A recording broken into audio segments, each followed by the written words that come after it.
Hey guys, it's Dwayne. AKA. It's just Dwayne. You don't need to know anything else. And my name is Crystal. And yeah, we're Dcmoungapuia. That's why it's DC instead of DD. Anyways, what are we talking about? I don't know. You're the one that wanted to do this. We're talking about relationships. So just sharing about what how we met and our testimony. And then we'll answer some questions later. Or do you want to answer the questions now? Nah, I'll do it later. Alright, okay, so you start. Alright, I can't really remember much. How do we meet? Obviously we met through playing touch, I think it was. Yeah, used to play touch a lot out here in Cranbourne.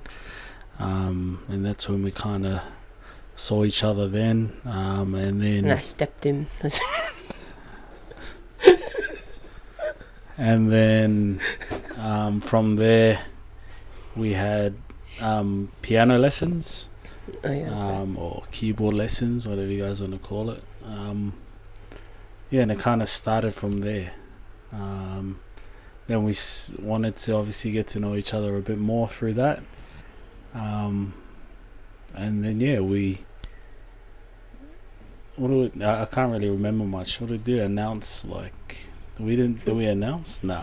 No, well, it had the process, that we had to go through. We prayed and fasted. Oh, yeah, that was... Oh, yeah, that's right. Yeah, we prayed and someone had a fast. dream. That's how we initiated that relationship. Yeah, see, I can't remember much. Which is why I don't know why we're doing this topic. Yeah, I had a dream. Can't even remember the dream. Should I start? I'll start. No. Okay. So from the dream, obviously we decided to be together. We prayed and fasted for a year. Obviously, it was the first time me ever... 1 day a week for a whole year. Yeah, not every day. It would disappear, I think, by the end of the year. And just obviously seeking the Lord, whether or not we were meant to be together. Obviously, fast forward to now. Obviously, we are together at the moment. So... How long has it been? I don't know, 10 years? Yeah, like 12. 12. Yeah, something with 2 digits. But yeah, we went from there, fasted, prayed. And then we were together for, was it like 2 years? So 1 year, 2 years? Before we got married? Yeah. I think it... Oh, wow. I wrote a song about it. I'm sure it was like... It's been 3 years, 10 months, and 22 days. Something like that. Oh, yeah. Something like that. Well... 2 to 3 years before we got married. Yeah, before we got married. So, I kind of like... have a... Yeah, I'm pretty blank when it comes to remembering things. It was a while ago, so... I don't know the ins and outs of what exactly we did do. If there was anything to really point out, was just the praying and the fasting, obviously seeking the Lord. To get Dad's permission as well. Oh yeah, get his permission as well. Just to go out and not get married yet. Yeah, that was... Oh yeah, that's right. That's what I had to do. So yeah, it was kind of a battle. Getting past that stage, but obviously it was all worth it in the end. Yeah, we then went into marriage. Yeah,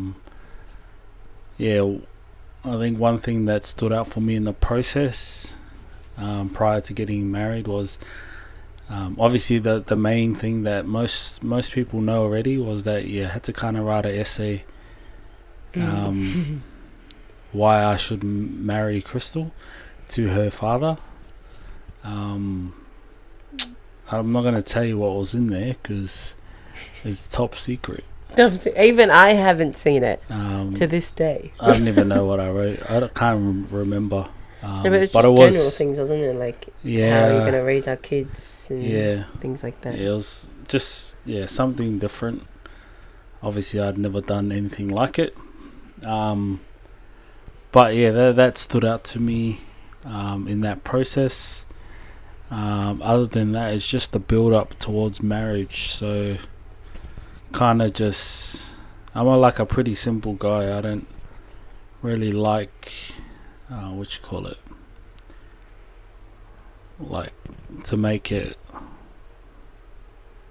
I don't know, like, what's the word? Yeah, I actually don't know. Complicated. Yeah, that's right. Complicated. I don't like to make the process of marriage complicated. I like to kind of get straight to the point. Um,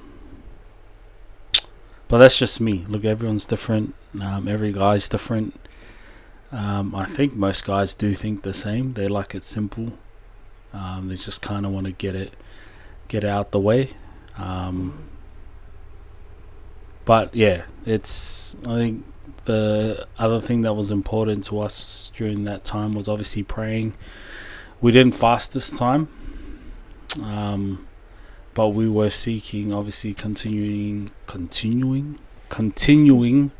to seek the Lord in our marriage, and if it was meant to be, then He would bless it, and that He would guide us through it. That was the biggest lesson we both learned through that process, and just asking Him to provide. Obviously, when it comes to marriage, it's it really depends what it is to people, but I think to most, it's kind of maybe the financial side of getting married, having to have a celebration and making a big event and having to provide in those events, and as the man or the guy in the relationship, I felt like it was kind of my responsibility to provide in that avenue, so that our day would be something we could remember. But look, like I said, everyone's different. Every guy is different, and to me, a lot of people say, "Were you stressed?" I wouldn't say I was stressed too much, maybe here and there, but I don't. Yeah, I have like this mindset or mentality or whatever you guys want to call it, that like if I kind of want something done, or if I want anything done, and I really want it, I'll do anything to get it. And I just always had my mind set on achieving what I needed to pay off or pay for. Obviously, we were blessed with people helping us out. But yeah, it really came down to me trusting that the Lord will provide. But that's one thing, a lot of people, I guess,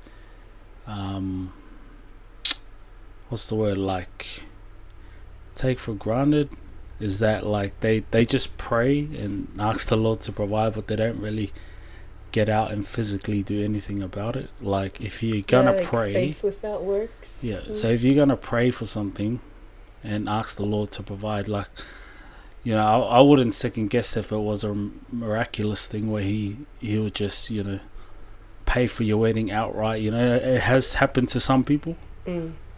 But for our situation, that wasn't the case. Obviously, I still had to work. Cut out, so. Yeah, so like I was saying, I still had to provide. Still had to show up to work.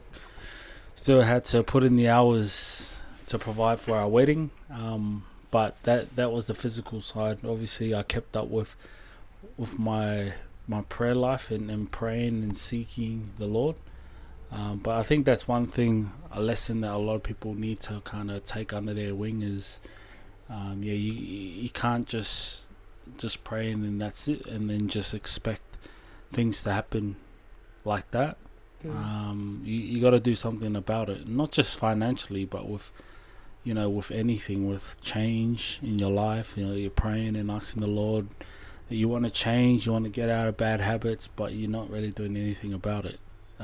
When you're away from your secret place or your place you spend with God, and when you're away from those places, that's when it starts to. I guess you start to get tested, and your prayer your prayer really comes into the equation, where if you really want the change, you gotta do things out there to, whether that be cutting off friends, or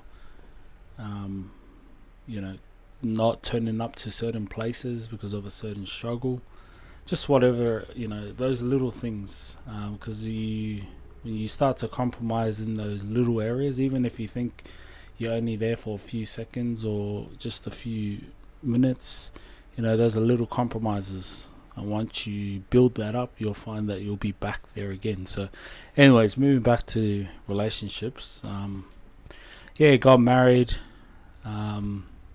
It was good. Marriage was the build up was good. I reckon the build up of the week is the best time. That's what I think. I think it's the week building up to it. So from the Monday right up to the Saturday, just the excitement, and obviously the biggest thing is the day. For us on the day, it kind of went so quick, because you're just obviously going around and greeting everyone and not really eating. Like, I didn't really eat that day. You don't feel like eating. Yeah, it was just busy, seeing everyone and thanking them for coming out. And then it's only like a few seconds that you get to. So it went kind of quick for us. But look, when we had our marriage, we were blessed with the help we got from certain people, and obviously we saw that the Lord's hand upon the wedding. So, and both our mums got sick during the wedding, but you always have something that goes wrong. Yeah, but you don't let those things, I guess, distract you in a way. Like I said, I'm that type of person that not much, I guess, pushes me left to right, unless it's something totally extreme. But other than that, most of the times I'm pretty calm, cool, collected, I like to say, because I don't like to worry too much. I kind of just look and just watch. True. But progressed through marriage, and then we went into obviously having our first kid, our daughter Lotus, and I think the biggest thing there is the lesson I learned becoming a father was, I guess, trusting the Lord that He will give me, I guess, the wisdom to raise a family. Not only that, just those father figures around me that really stood up and kind of gave me advice on how they've raised their kids. Look, a lot of people will give you advice. I don't take every single advice, if I was to be honest, but it doesn't mean I don't listen to the advice. Just take what you can apply. I just take what I think may work for myself, and then obviously the rest I just wrap it up and then handball it to Crystal. Wrap up the nappies. Handball it to Crystal. Oh wait, no, he doesn't. He doesn't wrap up the nappies. I do. Ah. Well, that's normal. And obviously that's, like I said, the biggest thing was trusting that the Lord will be at the center of our family, and continue. Man, I'm getting this word mumbled up a few times. Continuing that He will provide and bring safety and give me strength to provide for this family, and it's been good. Now we have our second daughter, Hinata. So look, it's. Do you think it's easier having two, or Like, is it harder? Oh, I think it's the same. I don't think it's harder. I don't think it's easier. I think it's the same. You know, once you're in that rhythm of having your first one, the second one you already know what to do. You know. The thing with, like, I've realized with the kids in that is, like, I think a lot of parents, like, when they have their firstborn, they want the best for their firstborn. They want the best clothes, the best shoes. You know, they want to give them a future, or all that type of stuff. And I come to realize, like, it doesn't matter. Yeah, it doesn't really matter. Like, and you want to give them all the healthy foods and all the best brands. Yeah, like, I've come to realize, like, we started buying Lotus, like, all these good brands. She didn't even wear it. That's like, and it was just a waste, really. Like, obviously we appreciated everyone that had gifted the girls with branded clothes and that, and I'm not saying we threw it away. Nah, I sold it on marketplace. nah, we didn't. Nah, but, like, yeah, it really is, like, being simple is the easiest thing, man. Like, just having singlets here and t-shirts here, because it just gets messy, and then you have to change them again, and they stain it, and it's like the shoes thing, like, you just get tired of putting the shoes on, so you just kind of just put them in socks, them in their socks, or just don't put shoes on at all.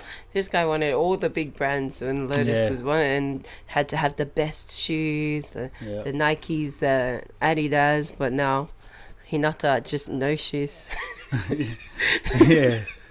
No shoes, no socks. It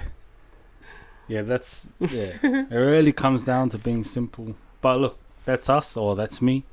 You know, if you're a parent that likes to buy your kid branded things, then that's good. That's good for you guys. That's enough for you to satisfy your guys' needs. Then that's awesome. I think that's a good thing. But for us, it didn't really work. Yeah, because they just wreck it. Yeah. Buy them the best toys, Yeah. $100, and then it's gone in a few days. So that's just a quick kind of recap on what's happened or since now. And obviously now with 2 kids, a father of 2, been married for 7 years. 7 years. So have a little bit of experience. I wouldn't say I have a heap of it, but I have a little bit. But it is, the stages was obviously finding the right person for you is the first stage. How did you know that I was the right person? Obviously the Lord played a big part in it. But was it just like a feeling? Were there like requirements that you wanted to be met, like for your future partner? Or? No, I don't really have that. I don't really have a requirement. I just kind of like, I don't know, I had settled down really early. When I got saved, 10 years ago? That's when I kind of wanted to settle down. So I guess when you're in that place that you want to settle down and kind of get away from the 18 to kind of 21-year-old phase of partying and drinking and just wanting to, just wanting to, I guess, not just those things, but even like, going away on holidays and wanting to travel the world and want to tick off your things on your bucket list, like doing things like that. I kind of like, I didn't even reach, I wouldn't say I reached my full potential in the world, which I'm not gonna say I'm proud of,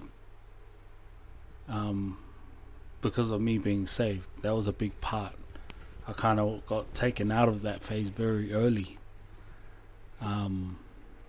so I didn't really have requirements on who I thought the right person was. it's because I kind of, once I found myself in Christ, I kind of was like, all right, the Lord will bring whoever it is, and I would be content with that. But yeah, no requirement for me. Just it just panned out the way it panned out. It just happened. It is what it is. Yeah, that's it. I think I had a lot of requirements. I had like a whole list. And he fit that list that I had. And then my dad, he had made like a thing with the Lord where he said that God would bring our partner, like his kids' partners, after they turned 21. And so I knew that 21 was coming up. And then I said to the Lord, I wanted to be friends with the person that, he had for me.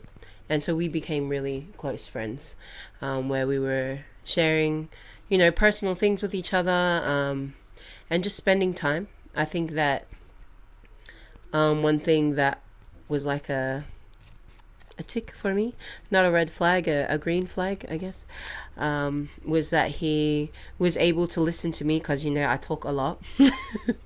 But he was able to listen to me without wanting to hug me or try and physically be there for me. It was more, he was a listening ear, and that he was genuinely cared for me, and that he loved the Lord. Obviously he got saved through our ministry at youth, Gen 12 youth, and it was a crazy time back then. But that the Lord brought him. And then the fact that you wanted to fast with me was another green flag, because I feel like a lot of guys would just run away at that point.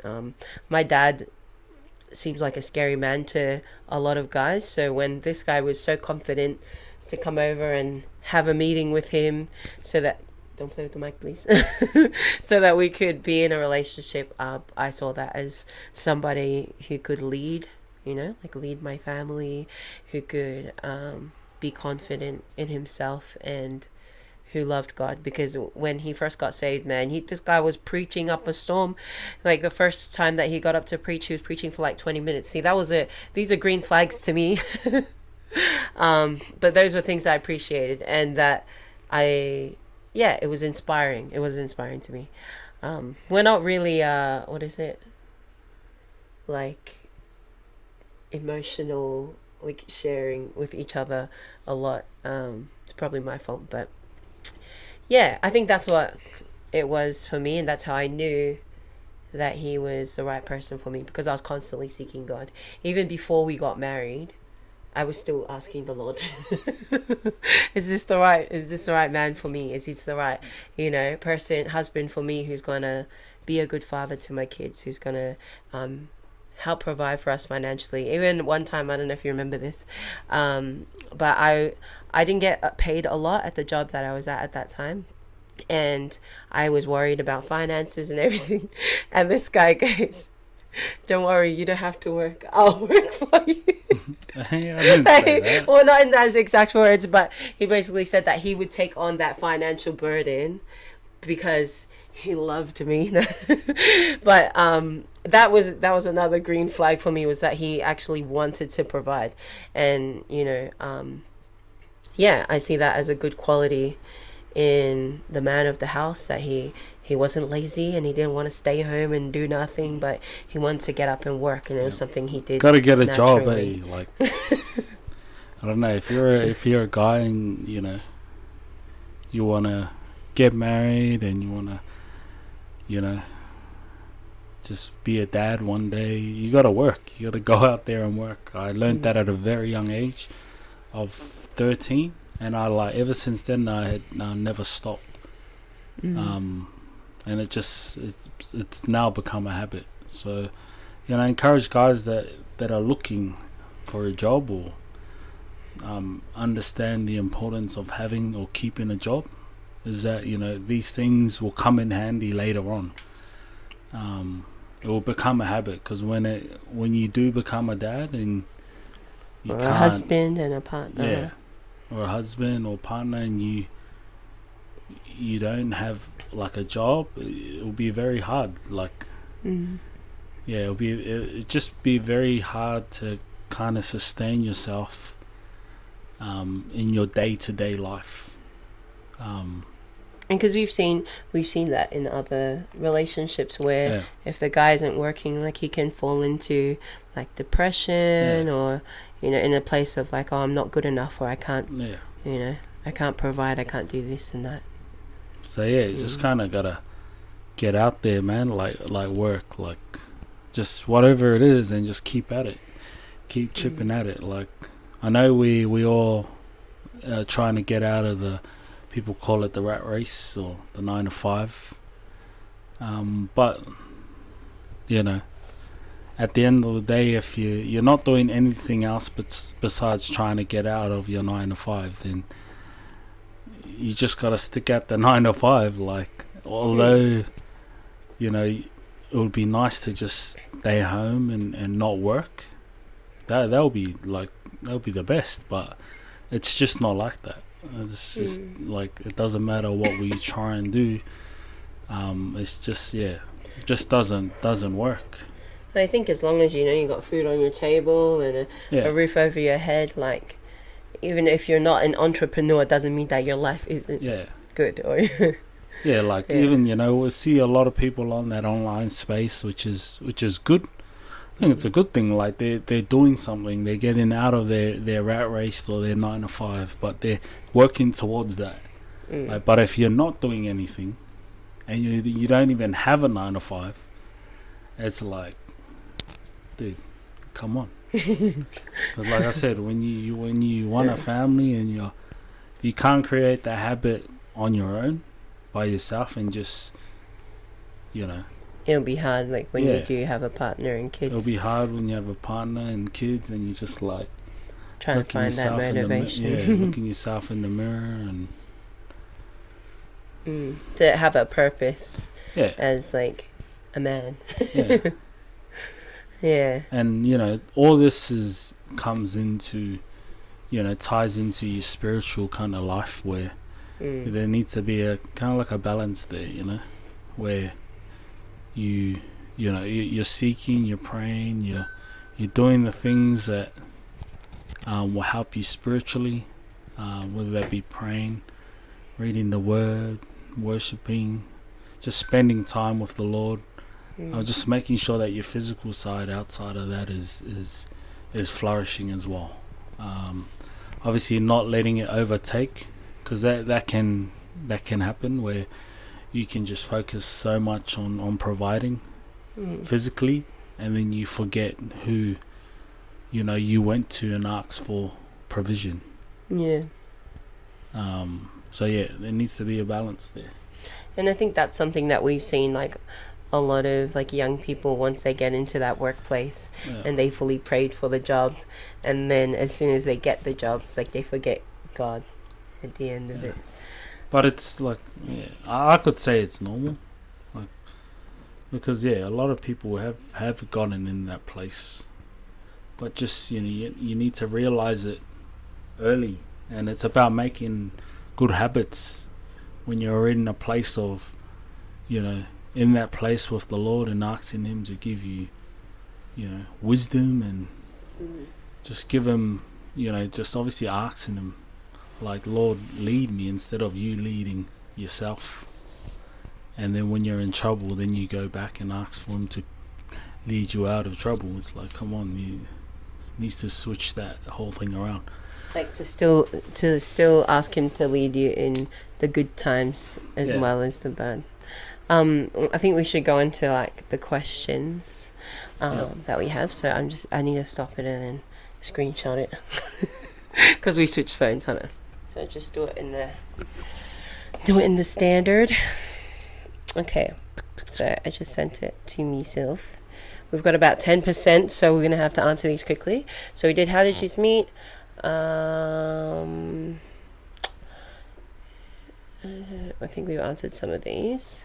Okay, what are some problems that you've faced? Obviously together. Yeah. So I'd say like in marriage, maybe we'll go there. Yeah. Problems with face. Maybe just communication.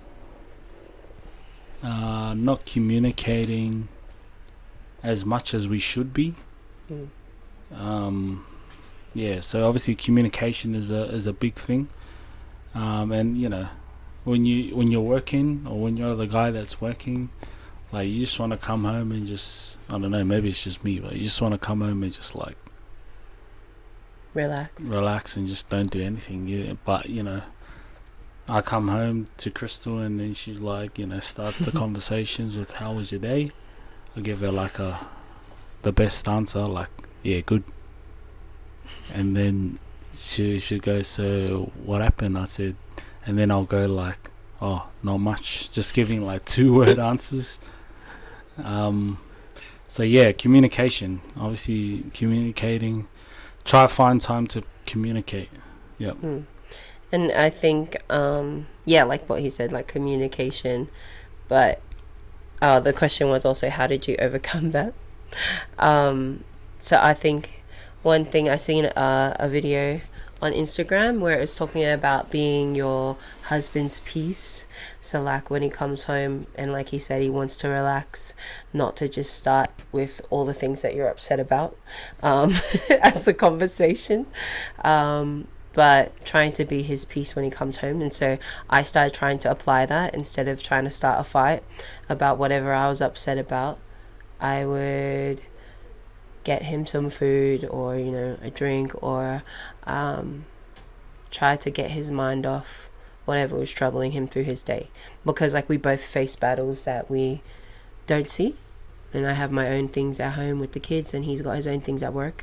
So I think overcoming that was understanding that he has his battles, and to choose when to bring up certain topics rather than just bringing it up in those moments. And that's helped huge. So another one is, how do you make time for each other with kids? How to make time? Maybe just setting aside a day, but even that sometimes is challenging. Difficult, yeah. Because you can set your day, like a date night, for example, could be like Tuesday nights, but when something goes wrong with the kids, or you got to do something yourself or as a family on the Tuesday, then it kind of stuffs up your rhythm. But it's still a good thing to start with. Like to try. I guess, yeah. If it doesn't work for you, then you have to find an alternative, which is like, I think for us, trying to find time is like, kind of just looking at what you're already involved in at the moment. So like, for example, if you work and then you got commitments outside that, if you understand those and then kind of plan your time alone, I guess, within that, if that makes sense. Like for me, it would be like, I like to go to the gym. I like to I'm taking up coaching, obviously working. So I've got a lot of things that happen outside of work. So like, I just kind of like, I just put in my head that, look, I got to fit time for us, as busy as it is. I've changed my mindset. I think that's it. I think it's mindset. That's for me. I just changed the way I think now. It's like, before I was just like, no, I'm just too busy, can't do it. And like I said, you can plan it, which is a good thing, but even just planning it is like, it doesn't always work out. So I just change your mindset.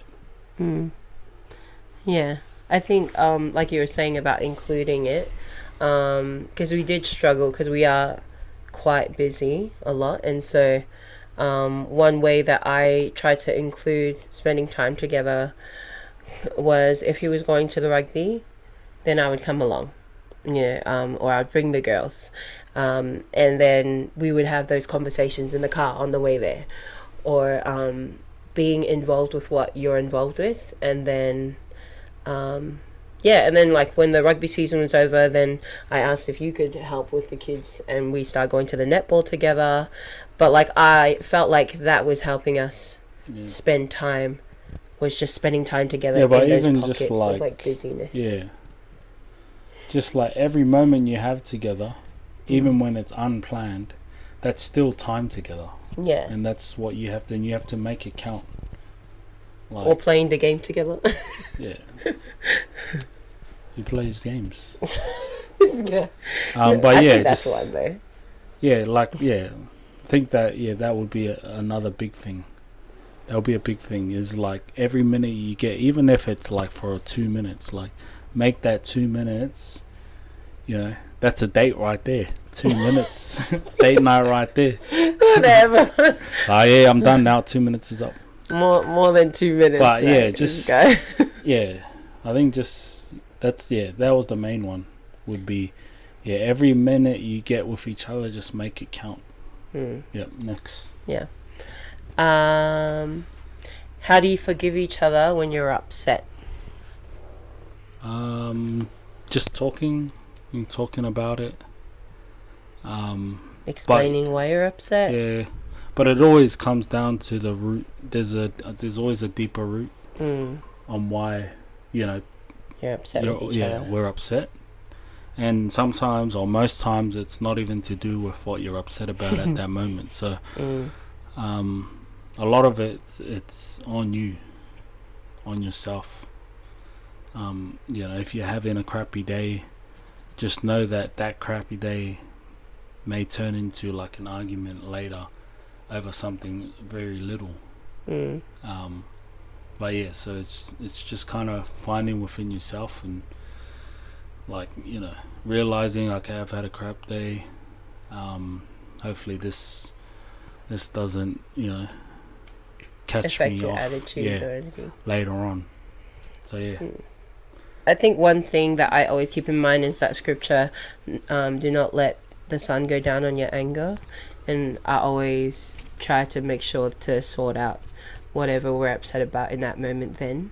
I'm always out by the time the sun. and one thing that he's taught me over the years was just to move forward, like rather than dwelling on the issue over and over again. It's just move forward. Like, and I think to myself, I'm like, we're in that place in our relationship where we're not going anywhere.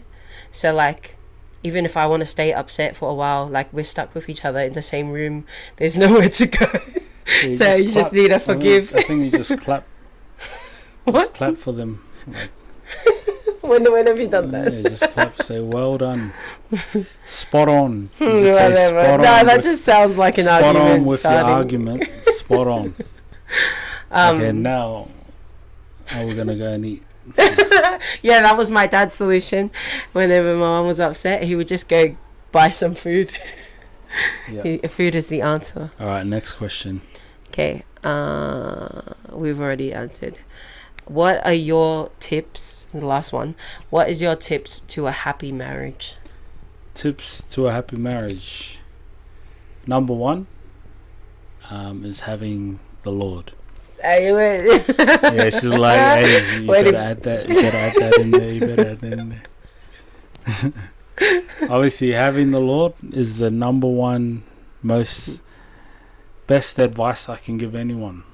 Why? Why? It stems from having a personal relationship. Like, you won't really understand it until you have your own relationship with Him. That's where it stems from. That's why it's the best. Is because you under, like, it's hard for me to explain to you why or how. The only thing I can give you is you need a relationship with Jesus. When you have that, everything else, your marriage, your work life, your career life, your holidaying from here to there, your just whatever, your fitness goals, like, it stems back to that relationship. It's just there's blessed, fulfillment. Yeah, it's blessed. There's fulfillment there, and like, when all those things fail, you always have that to fall back on.